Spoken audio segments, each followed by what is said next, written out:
उस्ताद बहितरीन ऑफिसर इख़लाक़ ऐं निवड़त वारी शाइरा नसरिन अल्ताफ़ जो ॾुखो ईंदड़ विछोड़ो। रिपोर्ट मंज़ूर कालरो।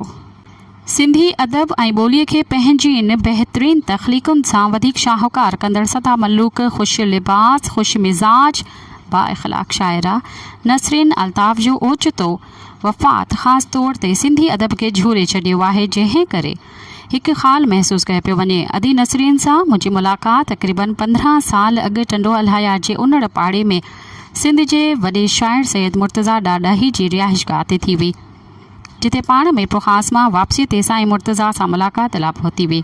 उन वक़्तु आउं बि मुर्तज़ा ॾाॾाही साहिब जो महिमान थी आयल हुयसि। पाण नसरीन हुई ऐं इंतहाई नफ़ीस शख़्सियत जी मालिक हुई। नसरिन अल्ताफ़ अदब खे केतिरा शाइरी जा किताब ॾिना। पाण पंहिंजी शाइरी में सिंध जी ख़ुशहाली, समाजी हालतुनि ऐं औरतुनि जे मसइलनि, मोहबत, प्यार ऐं अमन जा पैगाम ॾिना आहिनि। हू पाण सूंहं हुई ऐं सूंहं पसंदि कंदड़ शाइरा हुई। संदसि दोस्तीअ जो वसी हल्को रहियो। संदसि शाइरी खे नाले वारनि रागीन ऐं औरत ॻाइणीन मौसीक़ी जी बहितरीन धुनुनि सां ख़ूब सिंगारे पेश कयो। शाइरा नसरिन अल्ताफ़ अदबी प्रोग्रामनि ऐं तक़रीबनि में घणो न त कुझु शरीक ज़रूरु थींदी हुई। मुंहिंजी साणस उन्हनि तक़रीबनि दौरान सलाम दुआ थींदी हुई।